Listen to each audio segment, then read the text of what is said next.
ng Ben and Ben. Galing ng Ben and Ben. Galing nyo. Thank you very much sa Ben and Ben. At nakasama namin kayo kagabi. Galing nila. Siba, ito pong kantang ito, magkapatid silang twins, no? Ano ang pangalan nila? They're very humble yung grupong itong babait. Saka yung characters nila, ang gagaling. Ben and Ben, thank you sana sa ulitin. Makasama kayo. So, of course, mag-guest namin kayo dito. Pwede yung kantahin ito. Ang title niyan ay Bibingka. Ano ba? Bibingka, no? Paborito kong bibingka. Hindi nga. Hindi, ang biro. Hindi. Di ba kumain tayo doon? Nung nag-rehearse tayo, habang nandun sila Bitoy, nag-rehearse tayo. May puto bongbong doon. Saka bibingka. Ang ganda ng pagka-naisip ka. Puto bongbong na, bibingka pa. Di ba? Di ba ang sarap? Sakto eh. Ano ba kakainin mo muna? Puto bongbong? Oo, ano? Meron silang ano yan. Ang tawag doon yung ano, matamis, paumbong. Panutsa. Panutsa, tapos minyog. Ang galing, no? Sino kaya nag-isip ng bibingka? Actually, ang bibingka, nagbibigay ng kasiyahan yan. Hindi talaga, pag nakakain mo, ang lagyan mo ng butter, itong simbang gabi, tapos yung nyog, tapos mainit. Hindi, masarap yung may itlog na pula.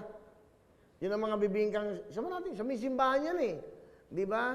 Kaya nga, sana ho, ito, sa Saturday na po yan, December 16, simula na po yan ang simbang gabi. Kaya, di ba? Galing, ano?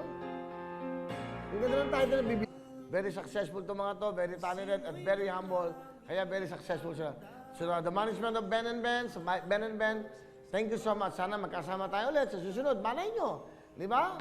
Malay mo, matuloy yung sinabi ko sa Shopee na 1-1, magla-live. Kung di man, pwede naman namin gawin yan. Yung 31 natin, pwede natin celebrate yan. Kasi alas 12 pa naman eh. O di mag-celebrate tayo ng 31. Pwede ba kayo? Pwede ka ba? Ikaw? Pwede kayo? Pwede? Ang problema, hindi ako pwede. Okay. Gusto nyo naman makakuha ng ano na naman, naabot ha? Ay, nako. Sabi ka pa masaya kayo. Kuya, nagkaabutan na kagabi. Ayan, di ba? Kaya papasko nga naman eh. But anyway, share our blessings. Okay, magalit na gagawin pa kami ng panahon. Again, gusto ko magpasalamat ng personal po sa pagtanggap lang ni Julian ito, ng pag sa guest ulit niya sa Wawaw, sa Shopee. Maraming salamat. And of course, the one and only, di ba? Ang nag-iisang, ano yung tawag sa kanya eh? Hindi ba? Isang icon na to eh. Icon na to sa industriya po ng television, pelikula, di ba? Ang galing. Michael, okay, Bitoy, Michael B. Maraming salamat, Bitoy. Di ba? Maraming salamat ha. And then yung ating K-pop, trending pala, no? Nag-trending po kagabi yung show dahil po sa, of course, yung Together by Tomorrow, yung TXT po, ha? Same company po yan ang management po ng BTS. Kaya ang galing. Gagaling ng K-pop at maraming salamat sa mga taga-Shopee. Unang lahat, gusto kong pasalamatan ng Shopee, ay yung aming mga boss dyan. Ito po, Shopee Group. Ito si Laura Recto. Thank you, Laura. Yan. Shai De La Cruz. Shai. Rosel Miranda. At ang pinaka-head nila, ano ba tawag doon? PIC ba?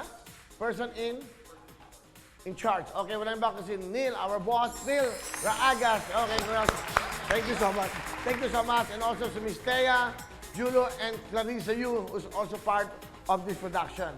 Na lagi nandiyan sila para sumuporta sa amin, sa Wawawin, sa GMA, and siyempre, kasama namin sa Shopee sila. Maraming salamat, Ms. Roshan, Sir Martin, and Mr. Vincent, sa lahat po, Mr. Simon, and all the owners of Shopee from Singapore. Thank you so much. Thank you so much. Sa Shopee, bumili, free shipping, ping, sa Shopee. Sa Thursday naman po, nandito naman po ulit ang Shopee sa ating Shopee Shake. Okay, tuloy-tuloy tayo. But anyway, ano pa pwede pag-usapan? Yun na. Wawawin ang lahat sa aming pagbibigay ng saya at pag-asa ng iyong hinihintay. Wawawin ang lahat.